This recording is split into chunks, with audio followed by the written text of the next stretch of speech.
Greetings, it is I, Ryuji Dread. How are all of you doing today on this Friday night? Dread night. Hope all of you are doing very well. It's Friday night, which can only mean one thing. We're going to be doing another movie watch-along. As with all movie watch-alongs for this month, we are going to be watching horror-related / spooky-related films for Spooktacular Halloween, which I usually always do on the channel every year. I do something where I play a whole bunch of video games that are horror or spooky-related. This year, because we started doing watch-alongs this year, in year 4, we're going to be watching spooky horror movies, because it makes sense for the movie watch-alongs. Last week we watched Trick or Treat, which was a direct Halloween film. This week we are going to be watching a film that's very similar to it, in the fact that it's a horror anthology film. It's a film that was a favorite movie of mine that I encountered while I was growing up, that being Tales from the Darkside The Movie. So we have an hour and 33-minute movie. This is based on Tales from the Darkside, the TV series, which is a much, much older TV series than the movie. The movie came out, I want to say 93, but it probably was 1990. I'm not going to Google that right now. I'll Google it afterwards, or in the end credits, we'll see. It's a tale of 3 different horror films, short films. Everybody that's in this film is somebody that went on to be famous. A lot of people got their big breaks in this particular film, ironically, even though it took a while for a couple of them. So you're going to see people like Julianne Moore in it. You're going to see Mandela Costas, who people remember from the Saw films. Particularly, he was the Detective Hoffman character in those films. And you're also going to see a very, very young Matthew Lawrence, who some people remember is Joey Lawrence's brother. So yeah, that's just some of the cast in here, and we'll talk more about it when we actually start watching the film. As with all movie watch-alongs, I cannot stream the movie, I can only stream my reaction, so you will have to have the movie queued up on your end. This movie is available on Paramount Plus. It is also with subscription, obviously. It is also available on YouTube with subscription, so it's that YouTube movie subscription thing, which I'm not quite sure about, because I've never used that. And it is also available on another streaming service I haven't heard of. It is available to rent on a couple of other platforms. I will be watching a Blu-ray version of this movie, but if I'm not mistaken, most people with Paramount Plus subscriptions do not have to watch ads for movies. They only have to watch ads if it's like television series related, I hope. If not, maybe you'll have to pause me at certain points to be able to kind of sync up, but I don't think that's going to be the case. I have Paramount Plus, but I haven't been able to actually really use it yet, because it came, bundled with, apparently, the cable package I have now. But I haven't been able to really check it out, so I'm going to watch the Blu-ray version that I have, because that's kind of a little bit more comfortable. This is, a favorite movie of mine, so obviously I have it. Anyway, with that being said, we're going to give down the countdown to 10. 10, 9, 8, 7, 6, 5, 4, 3, 2, 1. Press play. Where is my media player? Okay, it froze there for a second. Hold on. Press play now. Alright, so we're treated to the Paramount Pictures logo with the old school, obviously, mountain and stuff. This logo has never changed in any of the years that this movie company has been around, which is quite a while. I'm surprised of all the companies this is still one in existence. Paramount Pictures presents... We got nice little black on red backgrounds for the thing. A Richard P. Rubenstein production. Notice the song playing in the beginning of the movie is actually the original little bit of a theme from Tales from the Darkside, the movie. They just kind of tweaked it up a little bit, and then they added an actual movie theme to it, which I think is kind of cool. So we're treated to a very suburban-like area, maybe a city. Looks more like a city. If I'm not mistaken, this particular area that you see here is actually in New York City. I think Scarsdale, if I remember correctly. Deborah Harry, Christian Slater, David Johnson, William Hickey, who is a great horror actor in his time. Some people remember him from Andre Toulan's Puppet Master in first film. James Raymer, Ray Don Chung. I hope I pronounced her name right. Wow, look at that, a Jeep Cherokee. You don't even see those anymore. Like that. When's the last time you've seen a Jeep Cherokee? I've actually driven through here. I don't actually drive, but when I was with a couple of friends way back, we passed through this area. Steve Buscemi, Julianne Moore, and Robert Klein. Oh, wow. It's a priest that's waving at her, saying, I'll see you at the next mass. Casting by Julie Mossberg. Makeup effects consultant Dick Smith. I like the music already. It seems like everything's nice, right? All cozy. And then the script's going to flip a little bit here. Editor Harry B. Miller III, who has done a lot of film editing before, so this was his first film. I'm familiar with his work. Production designer Ruth Amon. She's just driving here chilling. Director of photography Robert Draper. That's kind of a nice low shot there that shows that she's in a position of power. Co-producer David R. Cripps. Everything seems like nice and thing. Lot 249 inspired by a story. Stephen King did Cat from Hell, which I'm familiar with the short story. Lot 249 screenplay, Cat from Hell screenplay, Lover's Vow. Those are the 3 short films that are going to be featured in this movie. Produced by Richard P. Rubenstein and Michelle Galen, who were, believe it or not, the producers of the original Tales from the Darkside TV series. Directed by John Harrison.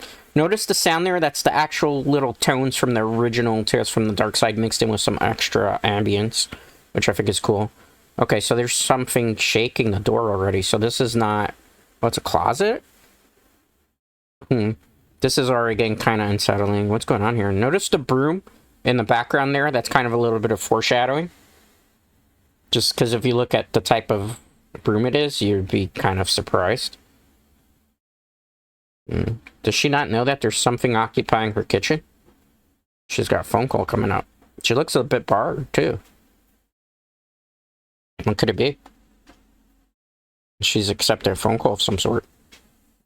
What could it be? She's just got back from the store. Who's she talking to? Having the phone conversation. Have everything. Looks like she's getting ready to cook a meal. Sounds like she's talking with a girlfriend of some sort. Huh. Is it her girlfriend? This would be kind of revolutionary back then if she was actually with a girl. Oh, it's a dinner party. That's what she's getting ready for. Interesting. See her around 8. And chips a lot. She has cookies. She gonna put those in the closet? What the hell? Why is there like a dungeon in the closet? Notice the camera shot here to show that she's in the position of power. The floor is messy. What does she have in the basement? Oh, she just threw a book. Or something threw a book. What was it? Hey, look at the book. It's called Tales from the Darkside. Tales from the Darkside. I don't recall if it was actually a book series or comic books. There is Matthew Lawrence, Joy Lawrence's brother, who was very young in this film. Why does she have a kid trapped in a dungeon? Preheating for 350. What's going to happen here? Crazy woman. She's going to cook him. Wow. So she's actually getting ready to cook a kid. What the hell? Uh-oh. How? He's a math magician? 12 minutes bound. She's gonna cook him. She's really gonna cook him. 1:30. He's got only an hour and a half to tell this. Oh man, what's this poor kid gonna do? Yeah, evisceration. That's not good for you, kid. Oh boy. And then take out all the organs. Yeah, that's gross. Poor kid. She's gonna stuff this kid too? Oh man. Oh, those are very sharp. This poor kid is about to GG. Oh, what's he gonna do? Favorite book? He's gonna read her stories from the book? A love story. Yeah, not really. What is it? Yes or no, kid? Guys, in college. Did he read through this whole book? Uh-oh. How did she abduct this kid? That's what I want to know. Why haven't the parents been looking for him, too? Okay, so we got to the first short film. This is called Lot 249, if I remember correctly. Right? Is it 249? So it's a college student. The kid is not going to narrate the whole thing. It just narrates the very beginning, in case we're... There's Christian Slater, who was overly abused in 90s films. This guy. He's played some jocks in certain films. Oh. So the girlfriend did all the work for him? Interesting. Oh, interesting. So... Risk what? Oh, kick him out of college. Yeah, why try to cheat people out of a European trip? Fellowship money. He's swindling people, basically. That's not very upstanding. Who was it? Bellingham. Yeah, so he screwed somebody over? Yeah, that would be very unfortunate. I think we're just introduced to Bellingham. Played by none other than Steve Buscemi, who was famous for playing a lot of nerdy, awkward character guys. The lighting in this particular scene is very well done. Notice how they have some incandescent lights shining on their faces on the side, showing that the lights are coming from different directions from the door. He knows that. He conned them out of that, you can tell. Odd coincidence. Interesting. See, he knows something's up. Because the way he's talking is not very eloquent. He knows something's up. Not always the bear man. What's going on? What's he giving him? Money? What's he gonna do? He feels bad, so he's gonna pay it off. What did he give him? $1? No, he gave him 100. Lot 249, yeah. What is in Lot 249, I wonder? We're probably gonna get the answer to that question in this short film. Am I back tomorrow? No rush. We'll call it even. Ah, interesting. So he's going to show him what's in this Lot 249. So we'll know pretty early on, right? What is it? He knew he was cheated. It was pretty obvious. What unfortunately happened. Oh, he was accused, so he has no idea that he's the one that cheated him out of it. What is exactly a Zuni static? I think it's like a witch doctor type thing. Oh, they had that side in his favor, so there might have been a chance he wasn't even going to win that one, even with the help of the girlfriend. Anonymous tip. Interesting. Susan, no, he wants to show him this. What's so important in this slot? What is in Lot 249? Yeah, I get the good point. What was the deal? Oh, I thought he was going to kill them the way he was going with the crowbar. Man, he opened that shit up fast. I like the quick camera cuts to kind of just show how easy it was to break apart that lot. Oh, it's a sarcophagus. He wants to study something, apparently. Probably could sell that to a museum, right, guys? Yeah, but what did he sell for? That's a good point. He knows that that dude's an idiot and didn't win that scholarship. That's a nice camera shot, too. I like how they put the camera inside the box so we could see the point of view of whatever they're about to reveal. And they're looking down. That's a very risky shot. And they got the lighting pretty good, too, for it, because they kind of simulated the shadows very well. I like the up-close camera shots there from going for the instruments to be able to figure something out. In Bombers, he's going to actually cut up parts of him. 3,000 years of dry rab. Interestingly. He's creeped out already. You should show him out and never let him back in. Interesting. So what's going to go on here? He's pissed. He knows something's up. Is he going to give it to this dude straight? Christian Slater's character? Because he knows, right? It's pretty obvious. Well, we're back. Cut away to the jock. He's apparently walking towards, I don't know, some big fancy house. Is this his house? Oh, it's Julianne Moore. Yes, a very, very young Julianne Moore, who is still kind of figuring out her career path. So one of her big breaks, ironically, is this movie. It's like her first acting role, if I remember correctly. You're talking about her brother. What's going on? What's wrong with unwrapping a mummy? Okay, so what's the problem? How much did you tell him? Uh-oh, that might have been pretty stupid. How's that okay? Yeah, but what else happened? He casually mentioned because he knew. So Julianne Moore's playing a not very nice, mean girl character in this. How's he guessing? Maybe he's not. He's not that dumb. Wow. Bellingham's a loser. She's a mean girl. Typical mean girl. She's dressed like a mean girl gym outfit at this point. In that time period, at least. I'm surprised Christian Slater's characters just stay around watching this mummy being unwrapped. He's gonna leave? He's creeped out by this mummy. Interesting. He didn't want to cut open the bandages, but it should be. I mean, this mummy's got to be mummified. There's some really good lighting for this particular scene, too. I like the fact that they've got every little attention to detail to make sure that there's a lot of shadows there. It gives it a more creepy vibe. And then when you listen to the musical score, it really amplifies the sense of eeriness, the sense of confusion from Christian Slater's character's point of view.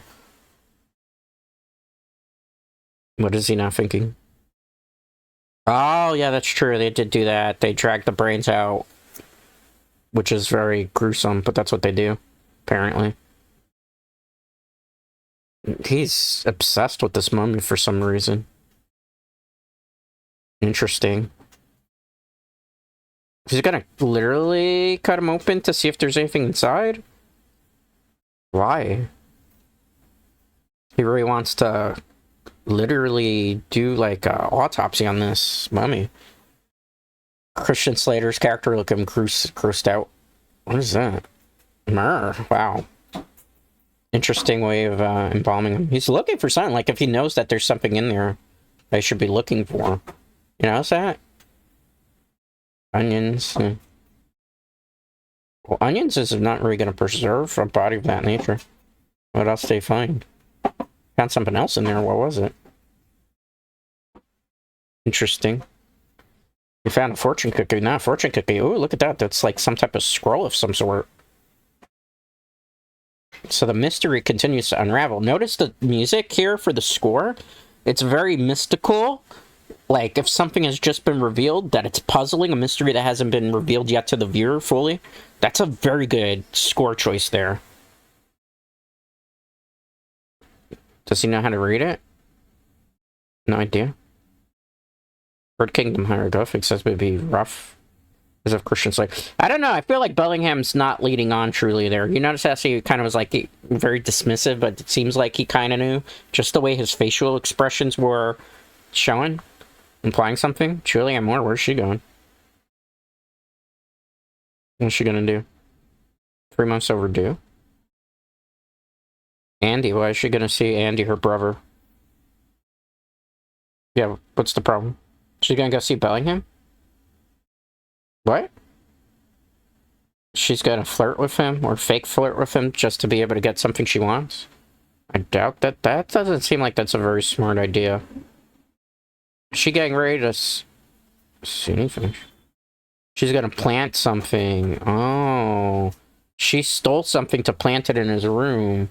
Man, she's really, really mean girl. Why has she got it so out for Bellingham? What did Bellingham ever do to her?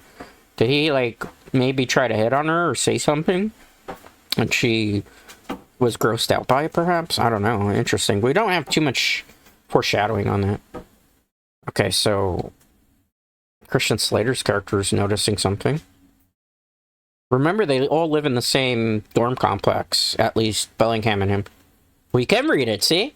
So he was implying they didn't know how to do it, but his facial reactions kind of gave it away, right? Interesting, he's reading it. Now Christian Slater's... Yep, now everything's coming. Show don't tell, even though he kind of told there. Look at the nice choice where they have the lighting on the the candle, even though there's obviously incandescent lights that are off on the set shining in different areas. It's like all these candles, some of them we can't see. Might be a little bit too overlit for a candle scene because there would be a little bit of flickering, so it's a questionable choice for a film shot. Oh, so the mummy hand came to life. That's crazy. Oh. So he was able to resurrect the mummy. That's going to be bad for anybody.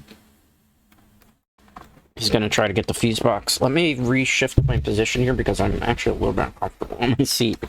So I have to fix my legs a little bit because I had them a certain way. I'll fix my model in case it went a little bit. I think we're good though.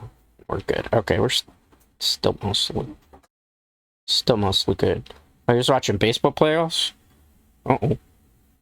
What happened? He's trying to open that. Oh, notice? Notice that? He got hit by something. Was it the mummy? He got knocked out. Uh-oh. What's that sound? Oh, it's his sister. So the mummy maybe tried to attack her too? And what happened? So, the mummy has knocked 2 people out. Andy, what are you doing? That might be a bad idea, Andy. Thief? What thief? You didn't see it. But obviously the mummy has come to life and is trying to take victims out at this point, it seems. What else is there? Oh, she's gonna try to do the seduction tactics now? Oh boy, man.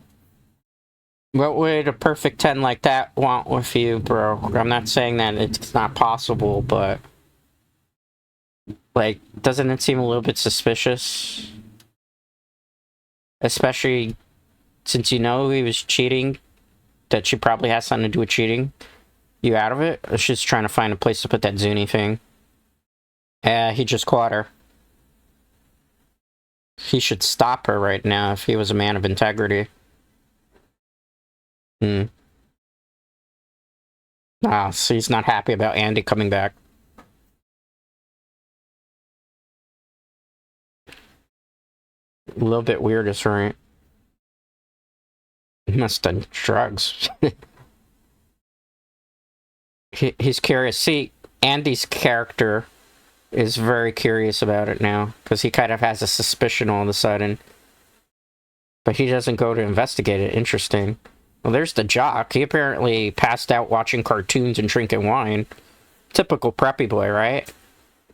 I mean, he deserves whatever happens to him at this point. He was really... Oh! Well, I guess we know who the mummy's first victim is going to be. Clearly him. Look at the way he's giving that look. I mean, can we really feel sorry for this dude at all? He's probably waiting for his girlfriend to get back. Like, what dude would be like, yeah, go riz a dude. Or fake riz a dude so that, you know what, you can throw him off the trail. Like, I wouldn't be happy with that. I don't think I would want a mean girl like that anyway to begin with. He's just stalking the kitchen. It's funny how, in that scene, he just walks away. Kind of like a cartoon in a way. A parallel to it. Well, he's going to realize the door's broken. He's got the coat hanger. A little bit of foreshadowing, perhaps, earlier on the film. Remember what they said about wires being stuck up brains? So it looks like this poor dude with the tennis racket is about to meet a gruesome fate. Notice the music, sound design, the tension. You know something bad's going to happen. I like that particular camera shot where the camera is just kind of following, but instead of following him, it's following the mummy in that particular shot, and then transitions right now back to him. And he's going to go to hit him, but the mummy is not there anymore. That is a very good camera shot. And that's not one, that's literally one take that they did there up until this particular shot, where now you have to cut away and it becomes its own shot again. Like, that's some very good camera work. Really, really good camera work there. Okay. The music, notice that's a little bit intensifying. Now it's caught up completely. Well, this poor jock's doesn't got a chance against a mummy. What could you do against a mummy that probably you can't really do much against outside of burn it, maybe? Uh-oh. Oh, look at that hanger. That's not good. He's literally gonna stick it up, you know what, the nose to scoop it out. Oh god. Oh god. Ooh. Ooh, look at that. Ooh, that's gruesome. Oh. Well, you know the joke's done. Fortunately, they couldn't show too much because back at this time period, rated R movies had a certain... They couldn't go super, super gory like how Saw does it. Or like Terrifier. Even though Terrifier is not technically rated R, it would be NC-17. Yeah, it just can't. Or technically unrated, I think Terrifier is. So she's coming back to find the boyfriend. The boyfriend's already getting killed. Poor dude. Oh god, the brains are literally in the platter. Start screaming. She didn't even scream. She just literally, like... How could you not be super terrified and start screaming that shot? I've never understood that. Now she's gonna scream, right? She never screamed. There's the mummy walking away. She's so perplexed. Why would you not scream in terror? Do you like, that just doesn't seem very natural for a woman. That's what always would bother me about this particular part of the short film. He's listening to some super old music. Is that like Whitesnake? I think it's Whitesnake. He's looking at the time. And the mummy's climbing up the stairs. Oh, and he's running down the stairs. Oh, they almost ran into each other had it not been for the phone call. Is he gonna ignore it? This is a nice shot, too, of one coming up the stairs and one going back up. Like, that's just an interesting storytelling of how he keeps missing this mummy by inches. Notice Bellingham is in cahoots with him, because you notice he had the door open waiting for him. Oh boy. That's nasty. Oh, it's his sister. Why is she so cold with this? Notice how she's cold? Is she, like, traumatized, or is she just perplexed? She seems too stone cold over everything. Did she even like that dude, or was it just a dude out of convenience? She's in black. She's in mourning. He's in black. He's in mourning. Who killed Lee, then? Fan and filthy. And stinking. Huh. Well, that's gonna give Andy the impression that it is Lot 249. Didn't Sermon to realize that. Oh, so he got put in place. It's the fetish. So they're gonna throw him out of college now? That's bad. Poor dude.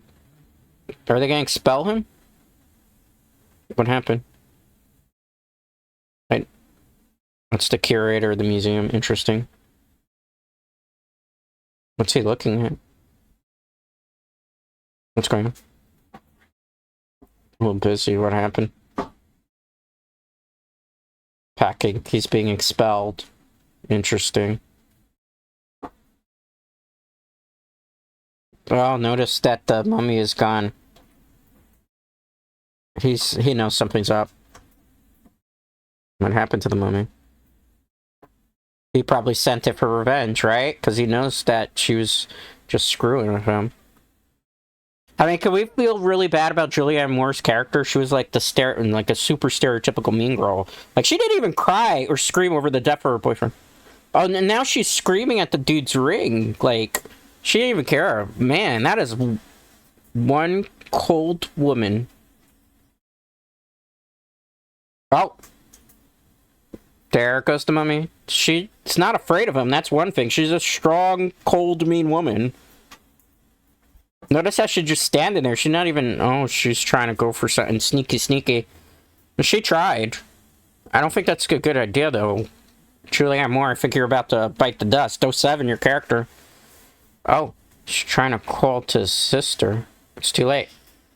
Oh, she really tried to break free. Oh, I had to go fan service there, apparently. Oh, she got cut in the back. Oh, he's sticking the flowers inside her. Literally trying to embalm her. Oh, well, she's done. 07, Julianne Moore's character. He knows it's too late. He knows something's up because the mummy isn't in the sarcophagus. Two people, well, now he's about to find out that the second person has had a weird, mysterious death. Kick the door. It's an easy lock to kick. Look at the way it is. You can kick that. Yeah. That's a regular lock. Anybody with enough strength could kick it with that flimsy of a wooden door. She's dead. Clearly. That's so unfortunate for him. Or her. Well, him technically, because it is his sister. The one thing that Bart... Well, he's a little bit more distraught over this, as opposed to her, who wasn't even screaming. But you figure he would have let out a scream for his sister still. They're handled death in this particular short story a little too well. Again, interesting shot. We know that he has been using that scroll for evilness. Oh. The power's out. Is he going to go for the fuse box? I mean, he's packing to leave anyway, so is it going to matter? Just flashing the light. That's an interesting shot. I like how they have him just with the light flashing and moving across the screen. It's a very interesting shot. Very dynamic. They don't do very basic shot list here, which I think is very cool. And the fact that that was one continuous shot leading up to the fuse box. Oh. Do you think that's Andy? Oh. Knocked him out. What's going to happen here? He's knocked out. And tied him up. So that was pretty smart. He's got to have realized that he's coming back for revenge. Oh, he's pouring all these papers on him. Why is he doing that? His master's thesis. What doesn't matter? You got kicked out of college anyway.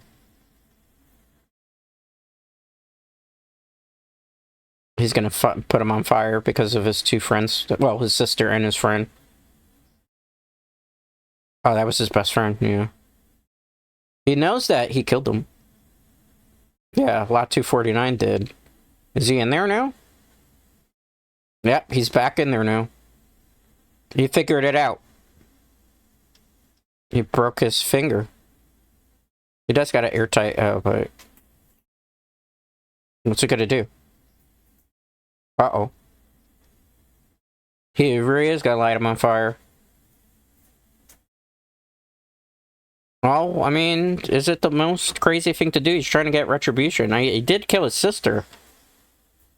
I mean, at this point, this dude's got nothing to lose. He's gonna try to resurrect the mummy. Interesting chant, right? He doesn't remember without the scroll.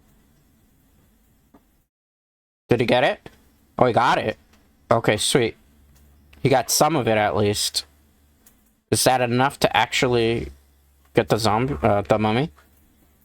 Oh, turn around. Oh. He's brought a random cutting knife that you would use a carving knife, electric one. That's kind of funny. I was able to get the... I guess the mummy is not very strong. Very slow moving. It kind of questions how the other two were caught off such surprise. Notice the finger on it? The middle finger that was raised up? That's kind of hilarious. Kind of like the mummy's way of saying, beep you, right? Uh-oh. Interesting camera shots. Notice the music is very unsettling. Notice how it's to imply that Christian Slater's character Andy is kind of becoming unglued or unnerving. Yeah, he shouldn't. Yeah, who's gonna believe it? That's a good point. If he's not careful, that mummy is gonna drag him down and kill him. What's the other idea? How he just missed him. But what is the idea? That mummy is trying everything to kind of break free. What's going on? The mummy is basically powerless at this point. What's he gonna do? Oh. He's just gonna just cut off the mummy's head. He made it seem like the mummy just wasn't very strong, which is always kind of bothering me about this particular story, is like the mummy started out really strong in the first two instances of the first two kills. But then this particular, like, climax to it, it's a little bit of an anticlimactic battle, so to speak. Because if he wanted to, really, what he could have done was cut up the mummy all in pieces ahead of time before waking Bellingham. But I guess because he wanted to show him that he was the more powerful person in the situation, which you could see because Christian Slater's shots are him always kind of being from, like, above higher position, for the exception of the shot. So what's now? What's the deal with them? Oh, because he wants to burn the scroll. Yeah, I suppose. But how you know he's telling the truth? Because he lied about the first scroll anyway, right? He's gonna set him on fire. He knows not to trust him because he's been quite a bit of a liar. Yeah, he's tying him. Okay. Well then. Guess you should probably burn that scroll too, right? I like the nice cuts between shots, right? So like you see this cut here to grab the scroll, then it's going to cut back to him to show his look. Then it's going to cut back to him. They're nice, smooth transitions is what I'm getting at. And I like how instead of cutting back to him sitting down, they just went and had the camera follow him downward. Interesting shot. It's going to light it.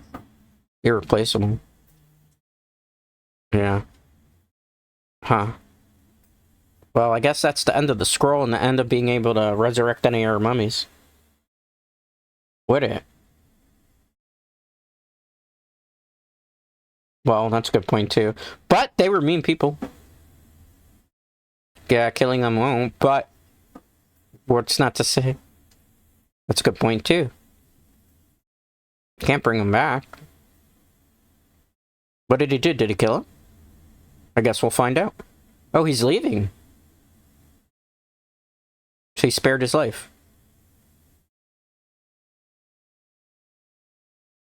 He's gonna find a way to keep in touch. What does that mean? Huh. Wait, he found something? Did he actually destroy the right scroll, you think? He's laughing. What is funny? Oh! He has the actual scroll! Oh... Interesting. So he didn't destroy the scroll. Oh, you know what that means. If it didn't destroy the scroll that reanimates things. Oh, that's not good. Man, Andy, I think you're gonna meet a gruesome death. Perhaps. No, that's not good. Aw, man, Andy, you got duped. This brain's triumphed over everybody. Oh, wait a minute. It's his sister and his friend. They were resurrected as mummies. That's crazy. Wow. And that's the end of that short story. It was a good story. Although, I don't understand why nobody screamed in that whole particular short film. Oh, she abducted this kid in this one day? How did he read the whole book in one day? That's the one thing I don't understand. He's gonna tell another story? Is she gonna cook him? I have to stop it. This is the cat one. This is probably one of the best ones in my opinion. Is she gonna let him tell the story? Last story. I have to make it quick. Oh boy. So he's gonna tell this one. The Cat from Hell, I think, is this one's called.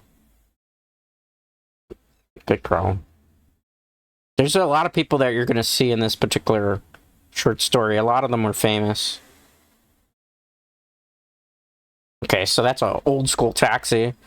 Retreated to another mansion. Everybody that's getting meeting their gruesome fates in this film seem to be like rich people. So it seems like don't be rich.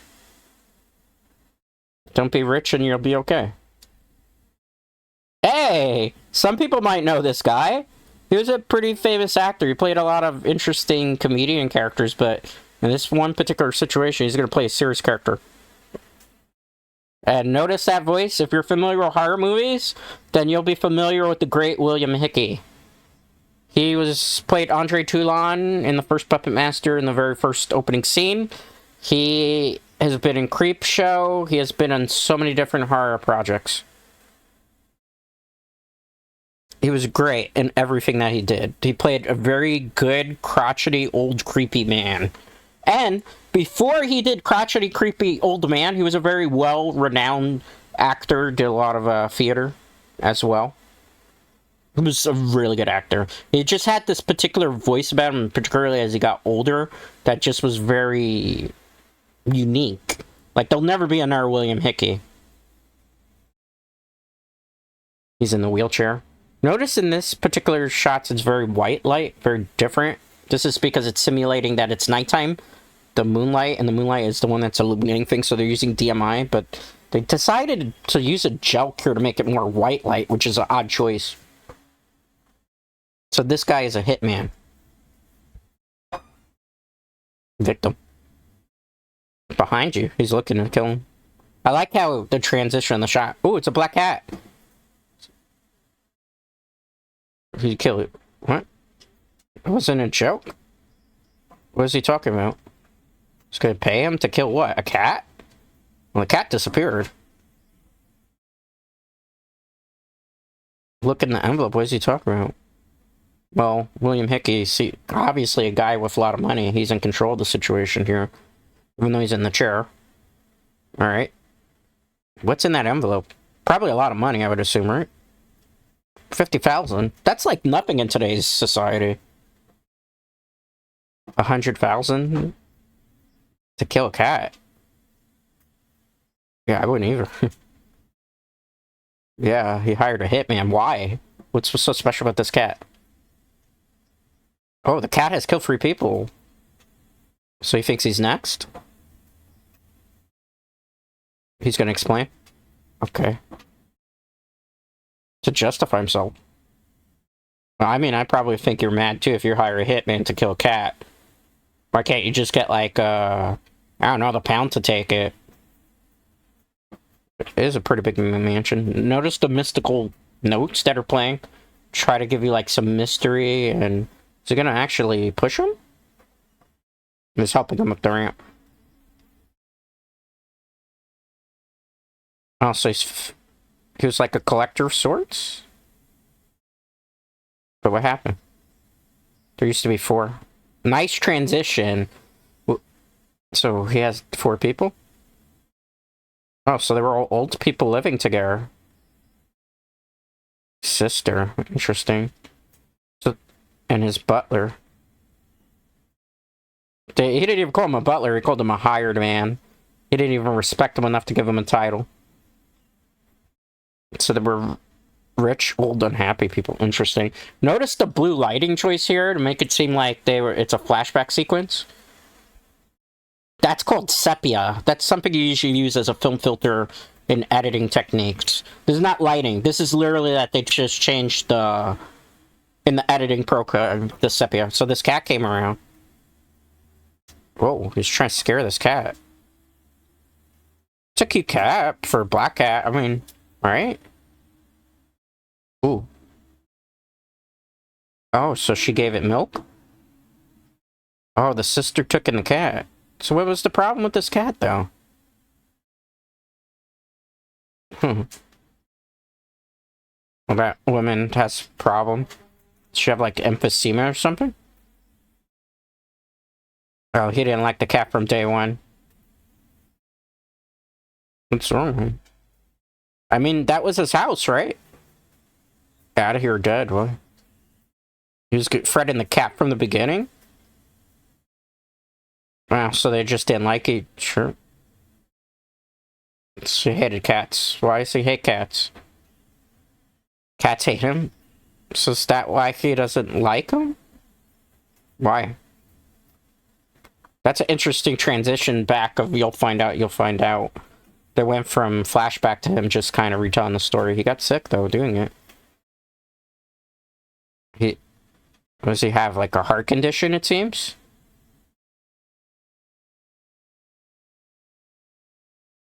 He'll be fine. He doesn't look fine. Well, we're about to find out who he is, right? That's an interesting shot there. Pharmaceutical company. Okay, so.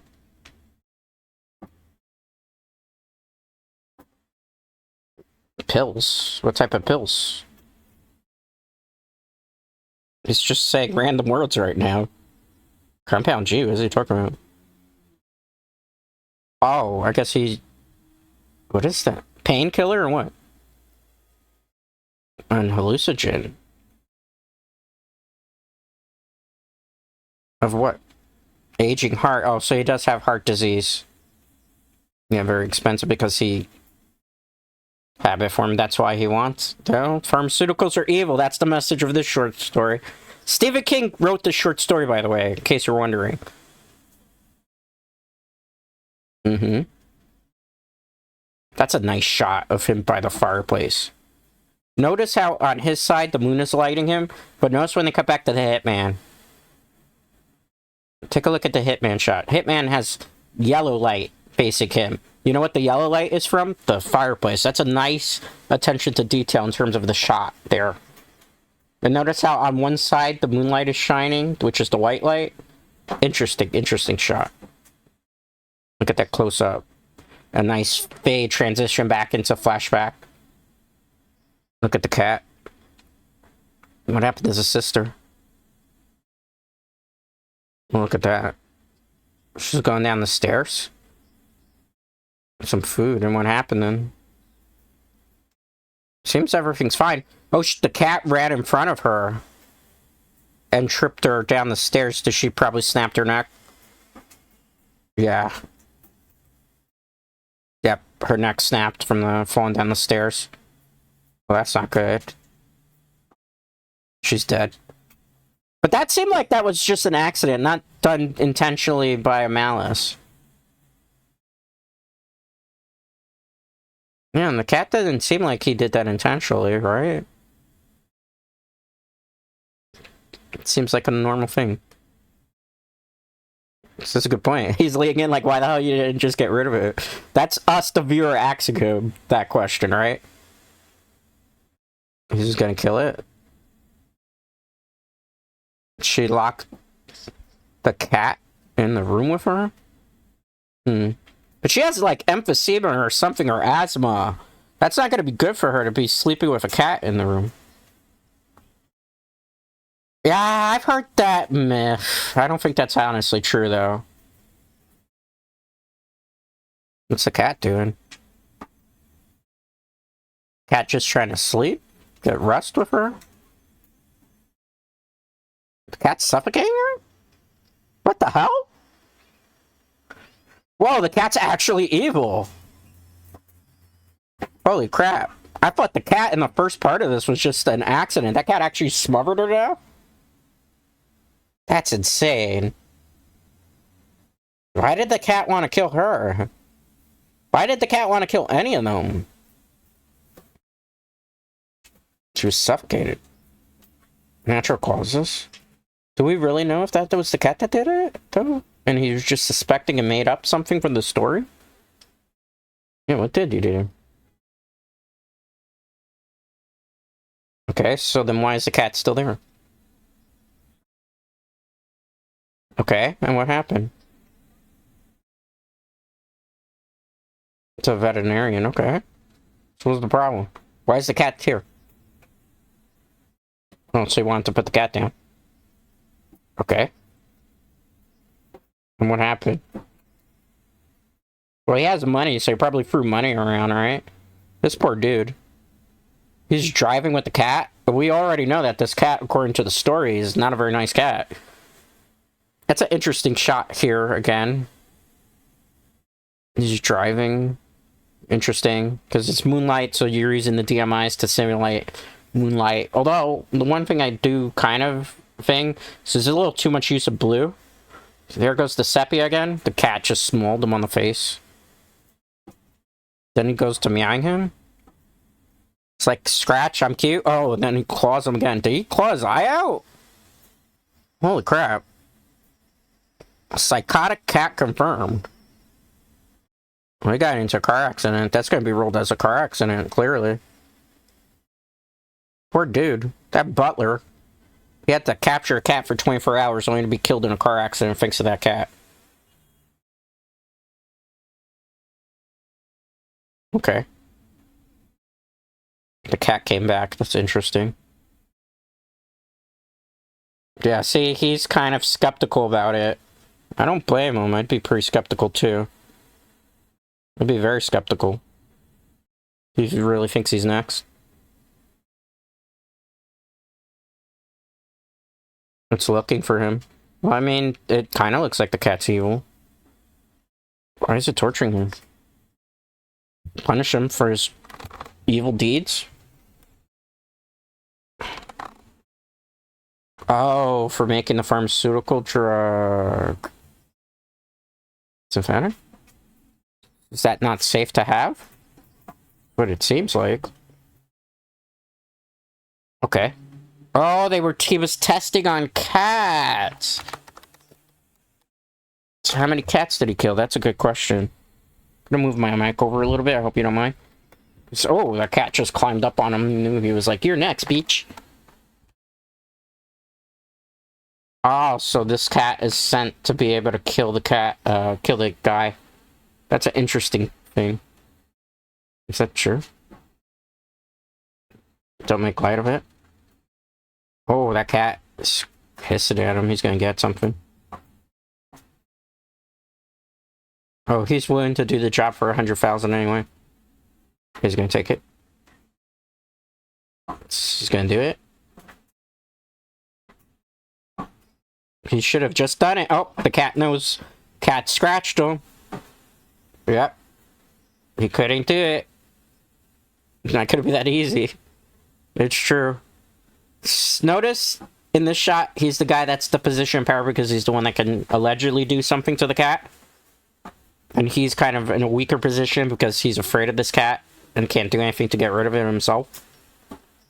He's going in the city. How's he gonna go into a city? Ever think he could want? But what is? I mean, it looks like a nice mansion, but I don't think it's anything that everyone would want. Where's the video game system? Where's the movie theater? Who's driving him? Does he have like a new driver? Oh, it's the taxi cab guy from before. This dude is popping so many of those pills. Why wouldn't he die from the pills itself? All right, well, it's gonna be the hitman versus the cat. Who do you think's gonna win this one, guys? I would assume probably maybe the cat. Look at the cat. The cat's stalking him. He's ready to do something. He can't believe he's gonna do something. Hmm.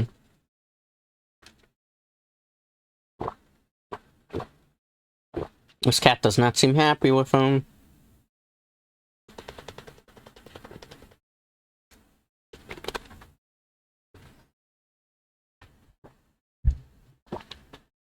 Need a little bit of hydration because we've been talking for quite a while. Wow, he's got like a whole toolkit that he usually would use on humans, and now he's trying to use it on the cat. That's funny. Bing, bing, bing. It's gonna take a drink. Is it everything you can ever want? Cheap booze. Well, because they're cheap, that's how they make their money. They don't spend a whole bunch of money if you have it. That's just foolish.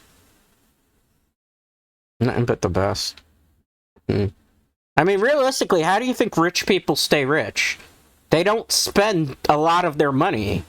Because that was just foolish. Right? Like, it just makes sense. You don't spend a lot of it. So, well, the cat's gonna do something. Oh, man, the cat already freaking attacked him. That was fast. Oh, boy. He's pissed. He's about to unravel. This is going to be an interesting fight between the two. Notice how you would think the hitman would be the guy that's in position of power. And instead, the cat is just like fucking with him, toying around with him. I like the fact that he's talking to himself, that the outer monologue, but it's really he's talking to the viewer.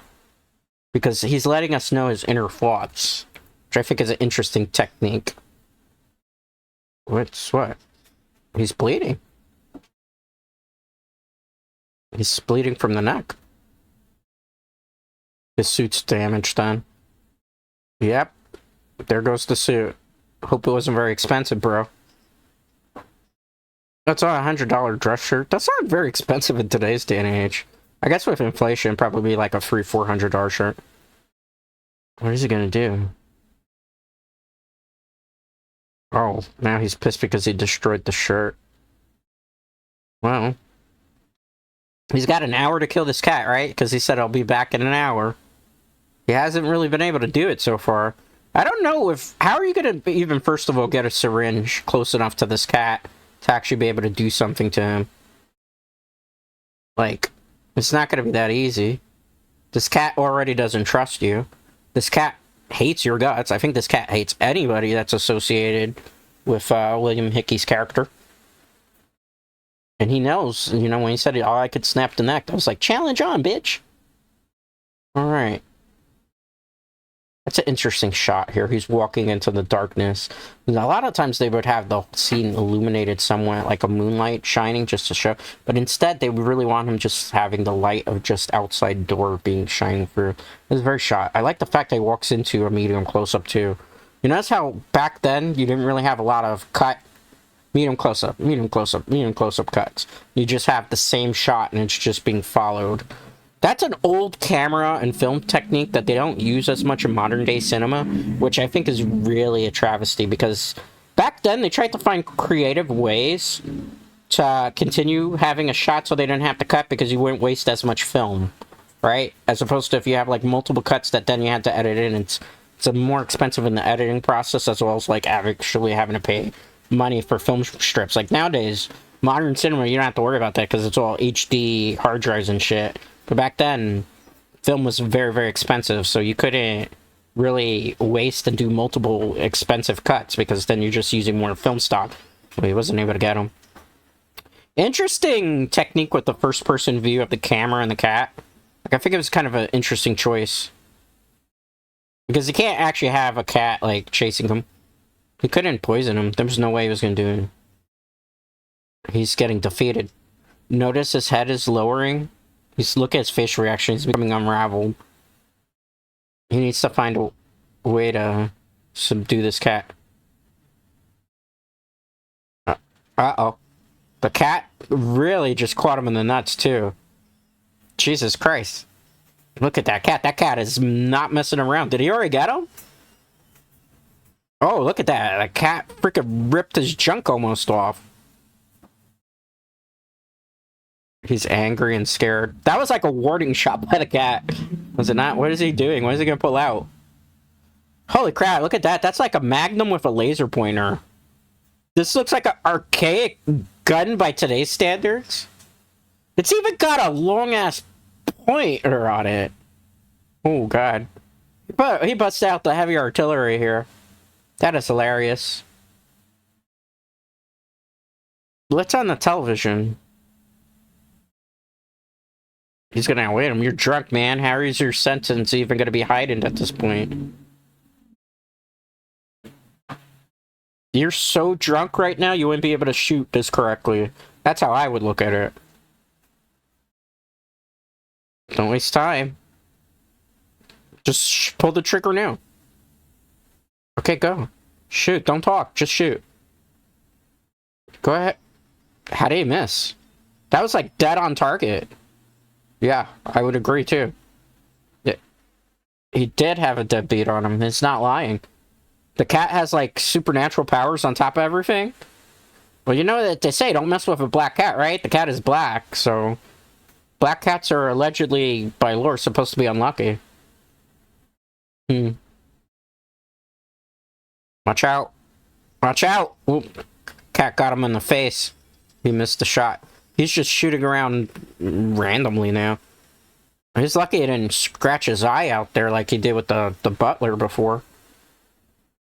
Notice the music, it's very unsettling because we don't know what's going to happen to this hitman. It's a very good choice of the music, the little ambient sounds. Ooh, very loud on the gun effect though. I gotta lower it down a little bit on my side. Oh, look at the cat. He's up on the clock. You know what's that supposed to represent? That this hitman's time is officially run out. And then he's gonna just kill him. He's terrified. He knows at this point he can't do anything against this cat. Holy crap. What's the cat doing? He's going in literally inside the dude's stomach? What the hell? No, it's too late for you. You're dead. And he should be suffocated by now. He shouldn't even be alive. It's over. He's choking to death. What crap. That is probably one of the most unsettling effects in the movie. Oh, look at that. That's just gruesome. Very, very gruesome. I'd say of all the special effects in this day and age, that one actually kind of grosses me out still. Just because the way it's done. Even though it's a lot of practical effects and a puppet going down like a sculpted body mannequin, it's still, oh man, it's still very creepy. A very grossed out factor too to it. Like, you don't see those type of kills in movies these days. He came back, but he's gonna be very scared because the hitman did not do the job. Oh, look, already knew. Look at his facial reaction. Yep. It's over. He should have known better. Look, the clock even. Notice the clock started again? It's 12. To signify that now William Hickey's character is out of time. Yeah. That is just crazy. He fucking lived in the dude and then is clawing out. That's a puppet effect, but still, like, man. You see something like that and you're just like, look at that, man. That was interesting that they transitioned from cat to puppet. And from puppet to cat there. Oh, he's done. Goodbye, bro. Is he even gonna kill him? Is he gonna actually attack him? What's happening? Oh, he's having a heart attack. He literally scared him to death. Oh, 07, I guess he got what he deserved. I mean, with those addictive pharmaceuticals that he was charging a lot of money for. And the cat? Is the cat eating him? No, the cat is licking his paws. Well, the cat from hell got his vengeance. He got revenge for all those cats that were killed and experimented on.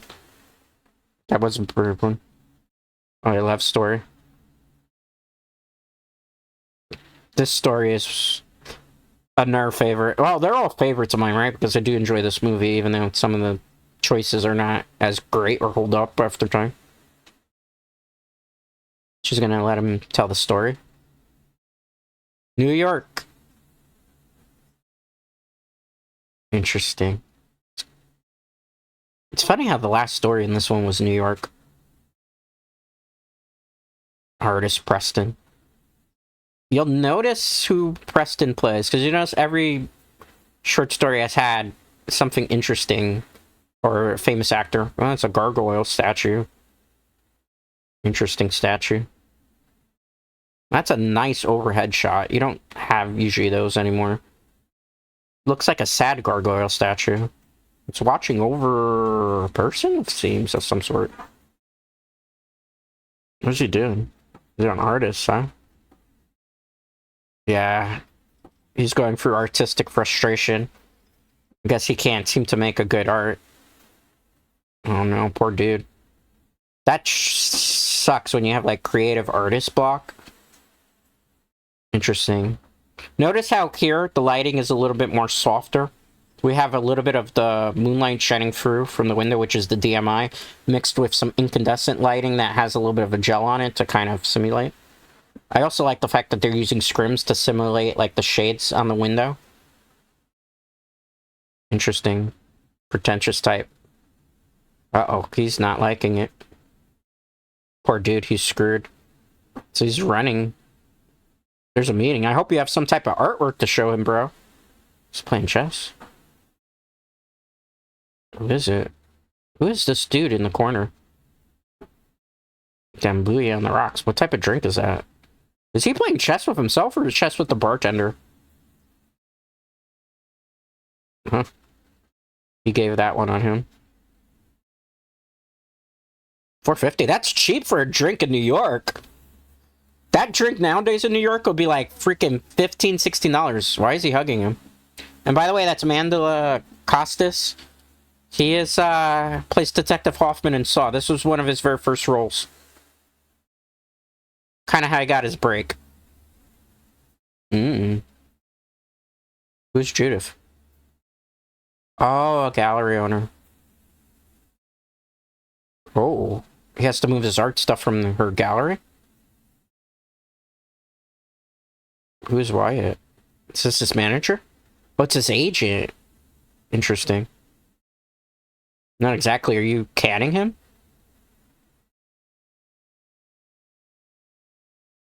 Oh, he's a loser as an artist. That sucks. He's a starving artist. Oh man, he's dumping him. That's bad.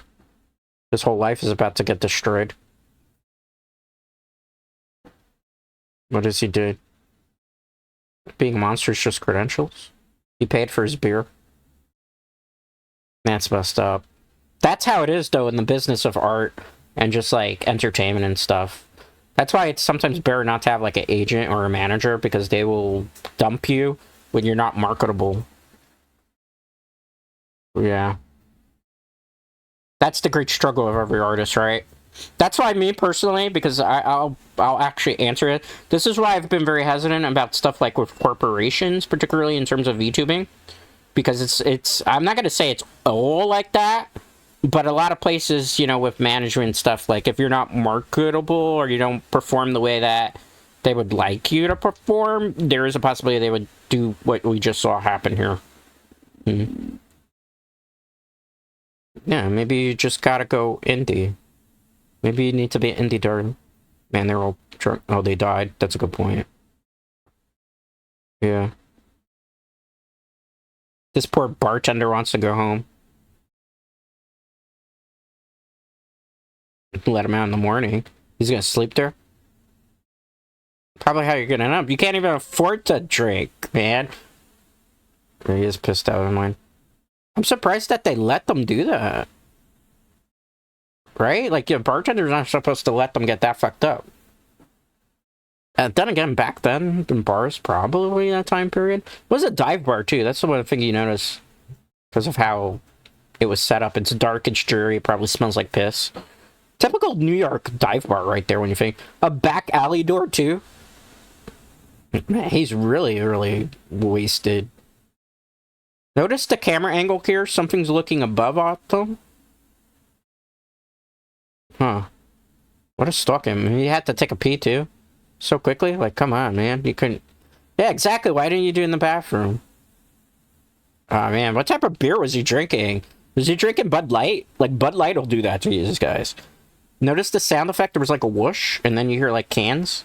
Notice how the music is picking up the intensity to signal something's wrong? This dude having to walk around with a gun? That's not true. 1990, you didn't have to walk around... Well, I don't know. I wouldn't have really known. 1990, you probably wouldn't have to walk around with a gun that late at night. It wasn't that unsafe. You saw that? There was like wings, some type of creature. What did he say? Why is he shooting at some... his hand got cut off. His face just got demolished. Oh my dude, poor dude just got killed super quickly. And his head just came off, wow. All practical effects, but definitely very unsettling. Oh my goodness, it looks like a gargoyle. What the hell's that? It's a creature. He's out cold. He's not gonna help him. Not gonna help him at all. Oh boy, what is it gonna do? Oh, he's screwed. His life for exchange for what? He's gonna make a promise. What's the promise? Oh, wow. He can't tell the story of this thing. Oh, boy. Wow. Interesting. It's a promise forever. Well, be careful. He's gonna promise. Cross your heart. Oh, my goodness. He just sliced him in the chest. Oh, my goodness. Poor dude. It actually left him alone. But why did it kill the other dude? Poor dude, you better run. You're lucky to have been spared by whatever that thing was. No, he threw up. Yeah, I would have been throwing up too. A gruesome murder. Wouldn't they be looking for him, though? In affiliation with that? Because of the murder? Right? Because they would figure you were the last guy seen with him. He's running. That's a woman walking late at night. That's something you definitely wouldn't have done in 1990s New York. Not smart to do that. Uh-oh. She's gonna think that he's gonna take advantage of her, right? Okay.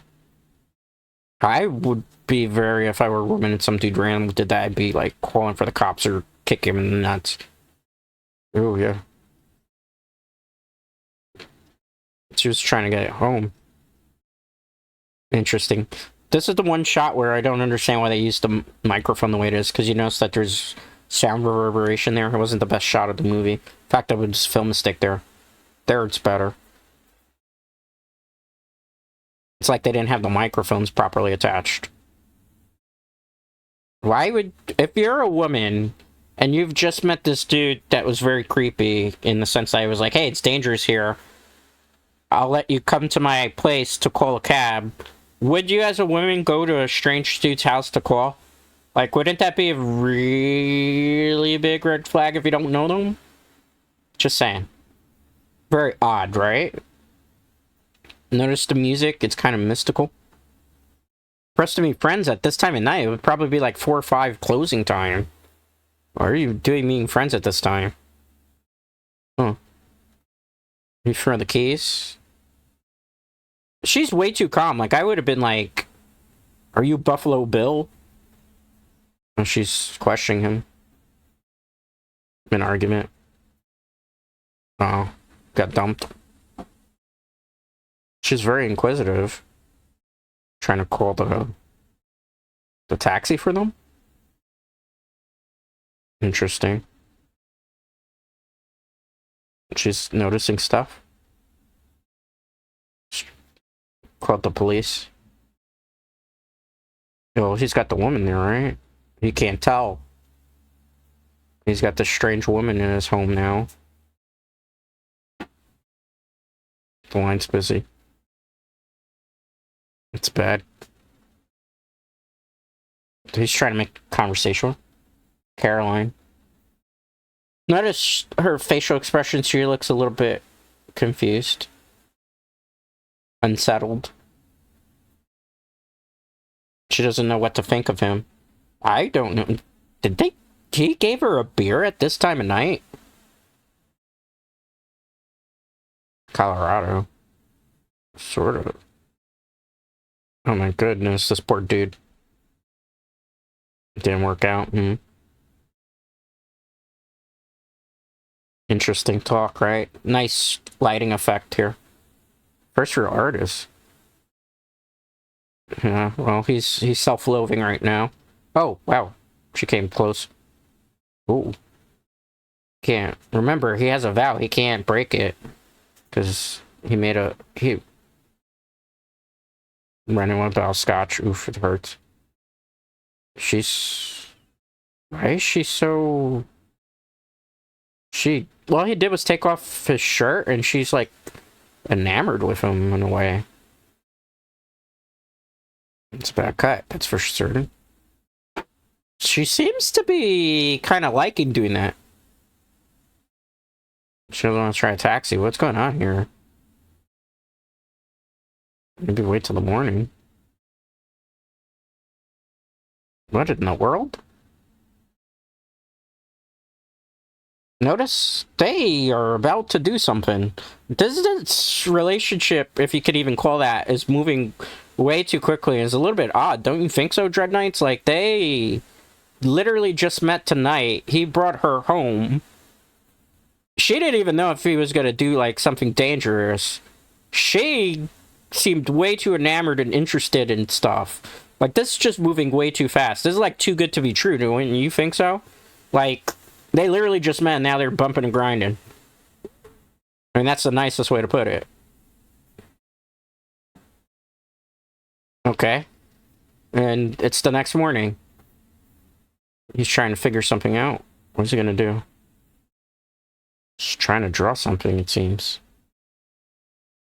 Oh, the creature thing. But remember, he was not supposed to do anything with that, right? Because if he does, he would get in trouble. Right? Like, he made a promise. Uh-oh. She's up. How are you gonna... She's curious about the drawing again. You notice? Look at her facial expressions. Why was it important? They just met. Oh, she's hurt. Yeah, she got offended. Oh. That part was good. Well, obviously you got some action, I suppose. From a random stranger. It was like a one-night stand, it seemed. More of it. How did he already fall in love with... Wait, what? They just randomly fell in love? The one-night stand that turned into a lot more? Completely unrealistic. This is way too good to be true for both of them. And looks like they're gonna... Ooh? What's that sound? What's going on? Is she gonna be there when he gets back, though? I mean, she wanted more. Now she's gonna feel jaded, too, right? Why would you stay in this guy that you just had at one-night stand's house, right? She seems upset. I mean, it is really weird, right, of a situation. It's just everything's too good to be true, right? This particular short film, a lot more static, the shots. Relying a little bit more on music and stuff. Oh. What's the dude? Oh, he's crying and screaming. Oh man, are they gonna think that he's the one that killed him? Notice the music, the puzzling sound? Oh, the cops are gonna think he's the one that did it. Yeah, someone to cut off his head. He can't even do anything. He couldn't go. Remember, he can't even talk to the cops, right? Because he made a promise to that creature. And if he did, he would probably be breaking that promise again. He's stuck in a rough spot here. She's gone. I mean, would a strange woman really stay? That you just met, you had a one-night stand, you say, please wait in my apartment, we don't really know each other whatsoever, right? Would she really stay? I don't think so. Right? Like, it wouldn't make any sense to me, personally. Yeah, he knows she's gone. Will you ever see her again? Yeah, I would have left too. What's going on? Oh, he's still drawing the creature. Yeah, he's getting flashbacks. But you can't do anything with those, right? So you can't. He's gonna have to figure something else artistically. But he's still obsessed with it. He's trying to get, like, the form, figure out what it was. Oh, the bell's ringing. He's got to figure something out. I mean, he's obviously traumatized, trying to express his fear, his frustration in art form. Caroline, she's back. She came back. You better hide the photo or the picture that you were drawing. He's got to be happy. He's about to see her again. She came back. Interesting. Yeah, you better hide that. He even knows all those things he's got to hide. What's he gonna do? She's back. She's got bags. What the hell? Yeah, what are you thinking? Boyfriend came back. Your next questions. What? He's gonna just take her in randomly? Everything is too good to be true. Like, I don't get it, right? Like, it's a little bit perplexing, but she's looking around still. A friend of a friend. Gallery. Houston, yeah, Houston. Oh, she saw the work. Who is it? Victorine? Don't remember the rest. Victorine Roger, who's that? A friend of a friend. What's wrong? Who is she? We're gonna find out, I guess. Interesting. Of course he doesn't mind. You notice?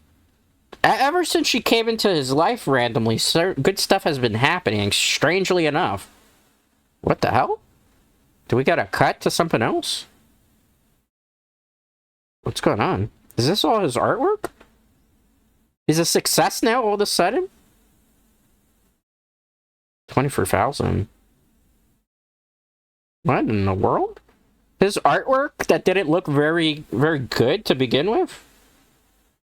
Uh-oh. He's gonna be perplexed. Well, he didn't get accused of the murder, apparently. I found him. Is he gonna remember him? Yeah, he does remember him. What's going on? Maddox, who's that? Well, because he doesn't go drinking anymore, apparently. Oh, he's changing the subject. Why is she so quick to change the subject?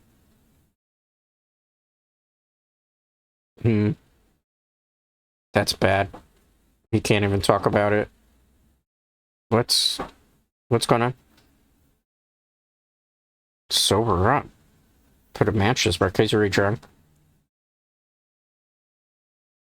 Huh. Interesting. Well, he did kind of clear his name, sort of. He's very, very tipsy out of his mind. Interesting shot there. The only thing that bars me with this particular set piece he drew it even on a napkin. Why is he so obsessed with it? Oh, don't show that. Yeah, he knows. The one thing with this particular set piece is the fact that if you look at the background, like through the windows, you know that it's not actually New York. That's just like matte background. A lot of this is on set. Child? She's pregnant? So quickly, everything's moving so fast. They're gonna be a family? Oh, they're gonna get married. Yeah, you better put it in a more sophisticated way than that, dude. Will you? Is she gonna say yes? She's hesitating. Oh. Oh boy. Wow. So they're gonna be one happy family. Everything, ever since they, you know what, she walked into his life mysteriously that night, things have been getting conveniently too good for him. You know, a random one-night stand that turns into a wife with a kid.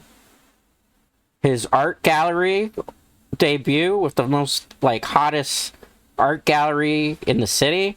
Everything is too good to be true. Notice how the music is picking up, too? It's a little bit odd. Like, because us, the viewers, see that something's kind of weird and sketchy. Look at the sketch there that's just thrown on the ground. Notice how she always tends to come around his way whenever there's, like, a piece of that art that he's trying to remember of the gargoyle. 10 years later, wow, they were in a relationship for 10 years. That's crazy. Good for them, right? It looks like they moved to an actual apartment. They're not, like, in a random studio loft anymore, either. Huh. Uh-oh. What did she find? Oh, it broke. Oh, she saw that. Oh, no. Remember, not supposed to say anything about that, right? Promise never to tell her soul. Oh, there's the children. It's a Halloween night. Yes, this movie technically ties into Halloween. Hey, it's his agent. Or at least this used to be his agent. He has 2 kids now. What is the party? Oh, their 10-year anniversary when they met. Oh, geez, that's not something that you tell the way that the kid is. Yeah. Well, that's bad. Oh, he went trick-or-treating with them. Wow. Interesting, interesting. So, he even got his agent back. This is too good to be true. All of it is just way too good to be true. She's a weapon. He's a happy family, though. 2 children. A wife. Has everything he wants. She looks a little bit sad, though. Why? Why is everything so sad? He passed out on the couch. Everything's looking too good to be true. It's like a normal night. They're very, very happy. It's an interesting shot. This is like, you can see that the moonlight is being simulated with the DMIs from the right-hand side of the screen. And then you have the incandescent. It's interesting that every short film that we've had so far today, it's had that interesting contrast. I think this is one of the only movies I've seen them do stuff like this. Look at the music. Perplexing. It's like we're getting foreshadowing to something, perhaps. Looks like they had a nice night out. Garbage cans. Children are asleep in their beds. Everything looks happy. Seems very reflective, pensive on something. Oh, they got the two children in the room. Interesting. Looks like a happy family. It'd be a shame if something happened at this point, right? The music is very soothing. It's like he has everything they could want, right? What possibly more could he want? He's leaving. So what's next for these two? Interesting. She got a little bit afraid at that. Notice? She got a little defensive when she said that. He said that. You know, it's like she got scared. I wonder if that's a little bit of foreshadowing there. Facial reactions. Remember, show don't tell, right? Interesting. You couldn't get a taxi. Something wrong with Preston, though. You notice? He's... Oh, they still are in that studio. It just didn't look like it. At first, it looked like a nice apartment. Why does he want to move so quickly? Interesting. What's wrong with him? Yes, there is. What is he going to tell him? It is a pretty bad neighborhood, right? What is he doing? What is he doing? She looks concerned. Why is she so concerned on the face? Is he gonna... Oh no. Is he gonna show something? What is that? It looks like the thing that attacked him. Look at her eyes. She looks sad.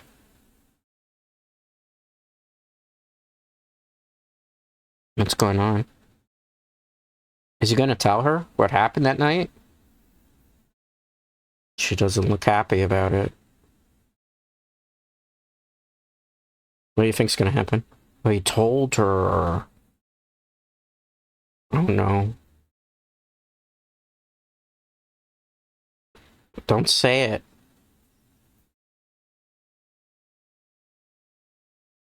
But why are you breaking the promise then? Because you love her, you're telling her? Yeah, why? Yeah, but you've... Why? You broke... Oh, man. This... Yeah, it doesn't seem too good to be true, though.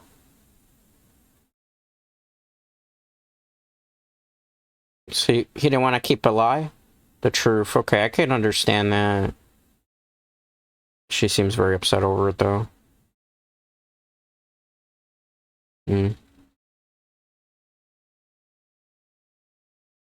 She doesn't seem happy, though. Something bad's gonna happen, maybe? Oh, no. Notice that the music has changed quite a bit. Maybe she just thinks she's crazy? But she's crying. I mean, it's a hard story to believe, but why is she crying? What's going on? You promised you'd never tell. What are you talking about? Oh! It's the gargoyle? Is it? What's going on? Oh, that's scary. Oh, yeah, wow. It's the gargoyle? This is a very interesting special effect here, done with practical special effect. She's ripping through the skin. He broke. Oh, no. Well, remember at the beginning of this short story, there was a gargoyle statue that was looking over at him as he was creating art. And it looked like it was looking on with a loving gaze. Why can't she? Because it was a promise? Oh, no. Look at that. Yeah. It's over, man. That was very foolish. She should have just kept the promise, I suppose, even if it was a bit of a white lie. Oh, it is! It is exactly the creature that was him. Yeah. What's happening to the kids, then? Oh, no. Too late. What happened, man? Broke the vow. That's messed up, man. We fell. Man, why did you break the the kids even got turned into gargoyles. Oh, no. Man, why would you have done that?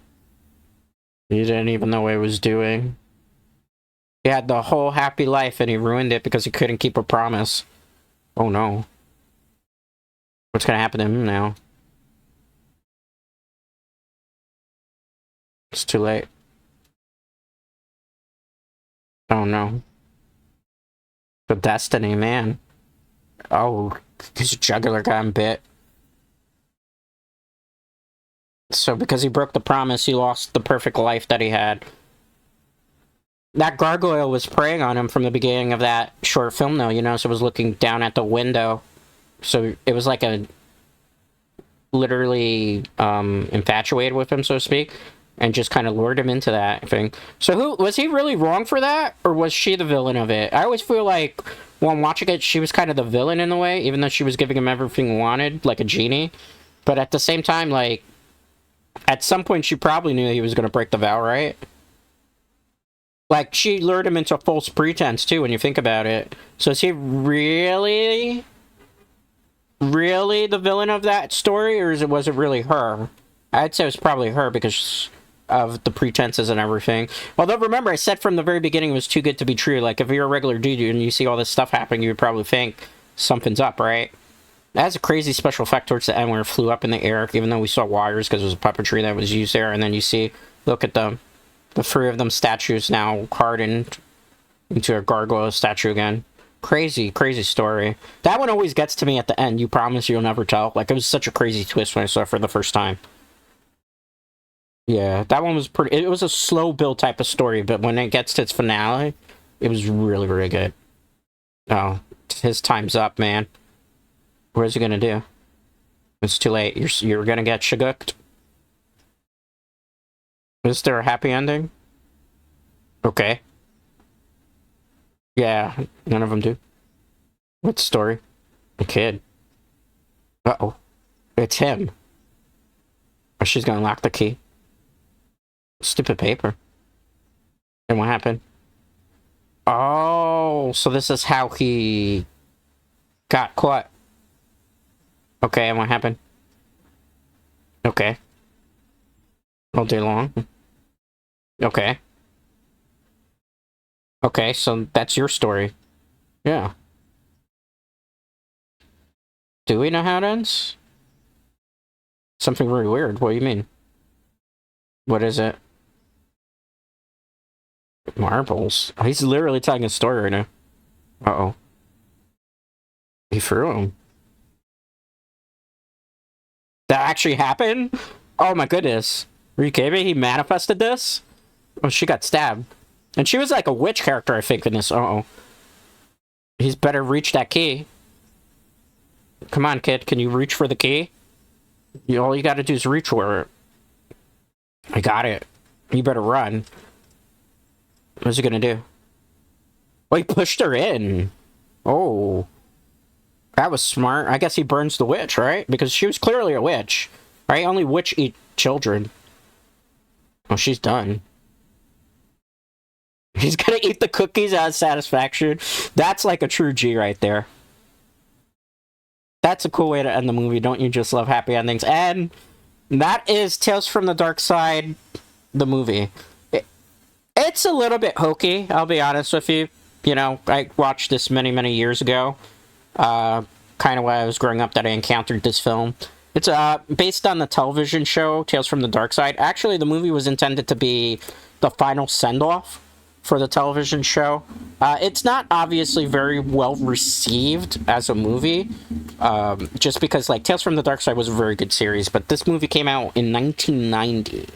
I'm going to show you what it... and, you know, Rotten Tomatoes score 46, IMDb 6.2 out of 10.